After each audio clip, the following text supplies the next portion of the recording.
दुष्ट बालक को जन्म दिया जो इतने पाप करता है, हर रोज इसकी शिकायत घर पर आती है। गौकर्ण ने समझाया, पिताजी अब आपकी उम्र हो गई है, हम लोग सब समझदार हो गए हैं, आप जाकर वन में तपस्या करिएगा। मैया पहले जब घर में बालक योग्य हो जाते थे तो पहले के लोग घर बार छोड़ करके वन में तपस्या करने चले जाते थे, लेकिन आजकल तो हमारे बूढ़े बूढ़े दादा लोग लाठी हिलाते हैं, कपते हैं, उन पर राम राम नहीं किया जाता। ऐसे कर्कश वाणी वाले कई बाबा जी होते हैं जो कभी राम राम नहीं कहते, लेकिन उनके मुंह से गालियां खूब सुन सकते हैं। एक घर में जब नाती आता है तो वो नाती अपने बाबा को बाबा कहकर के ही बताना चाहता है कि बाबा बाबा कि बाबा बन जाओ, अब तो मैं आ गया हूं, अब तो बाबा बन जाओ। बाबा यानी संत, बाबा अब तो बाबा बन जाओ, अब तो जंगल चले जाओ, मैं तो योग्य हो गया हूं, मैंने जन्म ले लिया है, मैं आपके बालक का बालक हूं, तो अब बाबा बन जाओ। तो वो बार बार कहता है बाबा बाबा बाबा, लेकिन बाबा सोचते हैं कि हमारी बिटिया का जो बालक है वो तो कहता है नाना नाना, कि बाबा नाना, यानी वो बाबा कह रहा है कि बाबा बन जाओ, और बिटिया का बालक कह रहा है नाना अभी बाबा नहीं बनो, अभी मुझे बड़ा हो जाने दो, हमारा ब्याह देख लो, फिर हमारे बालकों का ब्याह देख लो। तो बूढ़े बूढ़े दादा लोग यही सोच करके पूरा जीवन घर में बिता देते हैं, कभी भी सीताराम ना बोले भैया मुंह से, निकले ही ना। आत्मदेवी ये सब सुन करके वन में तपस्या करने चले गए और गौकर्ण की आश्रम जाकर के विद्या प्राप्त करने लगे। अब तो मैया धुंधकारी बड़ा पूरे गांव में अत्याचार फैला रखा है, सभी को मारता है, काटता है, अधम नीच कार्य करता है। एक बार अपनी मैया के पास में आया और कहा कि मुझे धन की जरूरत है, मुझे अभी अभी धन निकाल करके दो। कहां तुमने खजाना छुपा करके रखा है? धुंधली ने बोला, बेटा मेरे पास कुछ नहीं है। धुंधकारी धमकी दे करके गया कि शाम तक अगर मुझे धन नहीं मिला तो मैं तुम्हें छोड़ूंगा नहीं। और मदिरा पान करे धुंधकारी वहां से चला गया। धुंधली सोचती है अगर मैंने इसे शाम को धन नहीं दिया तो ये मानेगा नहीं, ये हमें मार डालेगा। यही टेंशन में सोचते सोचते सोचते सोचते इसी के बारे में धुंधली ने कुएं में कूद करके अपनी जान दे दी। मैया बुरे कर्म का फल भी बुरा ही होता है।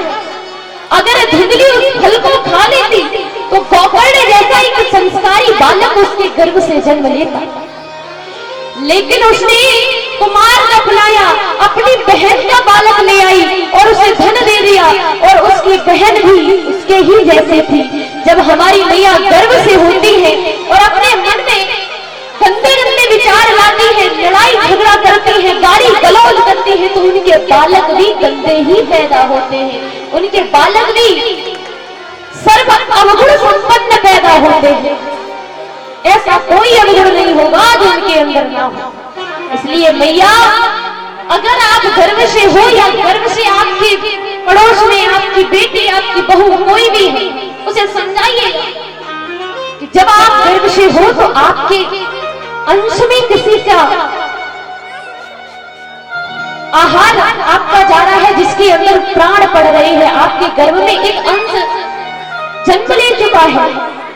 आप उदृष्टि से किसी को ना देखें, गंदे भाव मन में ना लाएं, कभी भी किसी गंदी चीज को ना देखें, कभी मुख से गंदे विचार गंदे शब्द ना बोले, वरना वो सारे संस्कार आपके बालक में पड़ जाएंगे और एक दिन इस गलती का आपको पश्चाताप होगा और आप बड़े पछताएंगे कि ये मैंने क्या किया।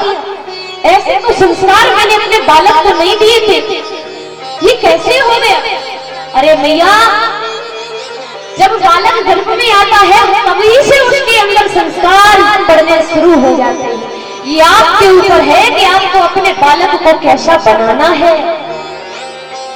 धुंधकारी अपनी मां का मौत का कारण बन जाता है, अपनी मां को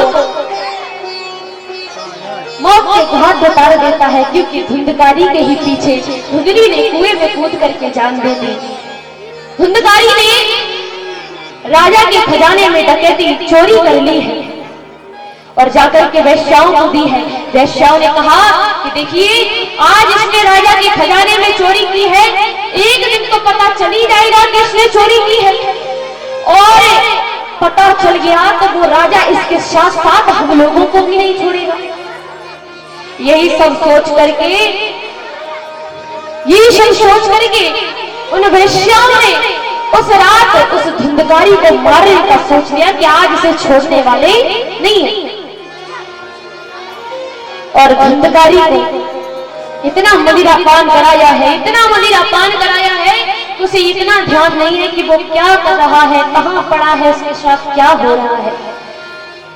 और वेश्याओं ने धुंधकारी के मुख में गरम गरम बहते हुए कोयले मुख में डाल दिए हैं। गरम गरम कोयले डाल करके तड़प तड़प कर धुंधकारी की मौत हुई है। और जब मौत हुई, आत्मा निकली तो मुक्ति नहीं मिली, क्योंकि कभी मुख से राम राम नहीं कहा, कभी भी मुख से अच्छे शब्द नहीं निकले, कभी भी भगवान को याद नहीं किया, तो मुक्ति कैसे हो जाए। जब मुक्ति नहीं हुई भैया, कोकड़ को पता चला कि मेरे भाई और मां की मृत्यु हो गई है।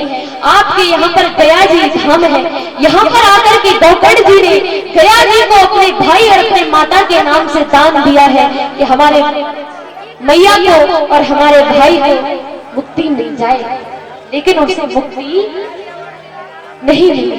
घर आए हैं कोकड़ जी, पता चला कि उसका भाई प्रेत बन गया है और अन्य अन्य भाषाओं में उसे बुला रहा है। तब श्री सूर्य भगवान जी को याद करके कोकड़ जी ने उनसे पूछा कि मुझे क्या करना चाहिए अपने भाई की मुक्ति के लिए। तब सूर्य भगवान ने कहा कि आप श्रीमद् भागवत कथा का आयोजन करिएगा, आप श्रीमद् भागवत कथा का अनुष्ठान करिएगा। और श्री कोकड़ जी महाराज ने श्रीमद् भागवत जी का अनुष्ठान किया है और उनके भाई को 7 गांठ की लाठी पर बिठाया गया है। और जैसे जैसे कथा होती है, धीरे धीरे एक एक गांठ टूटती चली जाती है। 7वें दिन उस लाठी से एक दिव्य पुरुष निकला है, जिसे भगवान के पार्षद लेने आए हैं। और वो दिव्य पुरुष कोई और नहीं, वही धुंधकारी है जो कुछ समय पहले एक पाप की आत्मा था, जिसके अंदर पाप भरे हुए थे। आज वो एक दिव्य आत्मा बन गया है, क्योंकि जब सब कथा सुनकर के चले जाते, लेकिन जो प्रेत उस बांस की लाठी में बैठा है वो निकल नहीं पाता। और कथा खत्म होने के बाद मैं स्मरण करता रहता कि मुझे क्या करना चाहिए था और जीवन में मैंने क्या किया, ये मैंने क्या किया। मैंने कभी किसी की मदद नहीं की, कभी राम राम नहीं कहा, कभी श्याम श्याम नहीं कहा, और इतना रोया है अपनी गलती पर, इतना रोया है कि 7 दिन उनके आंसुओं में सारे पाप उसके धुल गए, जिससे अब वो दिव्य पुरुष बन गया है। और दिव्य पुरुष बन करके भगवान के धाम गया है। इस प्रकार धुंधकारी जैसे बड़ी बड़ी पापात्मा को भी श्रीमद् भागवत कथा के सुनने मात्र से कल्याण हो सकता है। लेकिन हम तो इतने पापी नहीं हैं। हम तो अभी से भगवान से प्रार्थना करेंगे कि हे प्रभु, आप अपनी कृपा हम पर बनाए रखें। हम जैसे भी हैं, दुराचारी हैं, नीच हैं, अधम हैं, जैसी सोच रखने वाले हैं, प्रभु हम जैसे हैं आपके हैं, हमें सदैव अपनी शरण में रखिएगा। हम आपका दरबार छोड़कर कहीं नहीं जाना चाहते। हर रोज प्रार्थना करिएगा कि हे प्रभु, मैं जैसा हूँ आपका हूँ, आप स्वीकार करो या ना करो, लेकिन मैं आपका हूँ ये मैंने स्वीकार कर दिया है। तो मेरा कृष्ण इतना निठुर नहीं है कि आप तो स्वीकार ना करें। आप उनसे कहिए, तो आप उनसे एक बार प्रेम से ये तो बताइए कि आप उनके हो, आप उनकी शरण में आइए। आइए सुंदर भाव गाते हैं, फिर प्यारी सी झांकी का आनंद लेते हैं।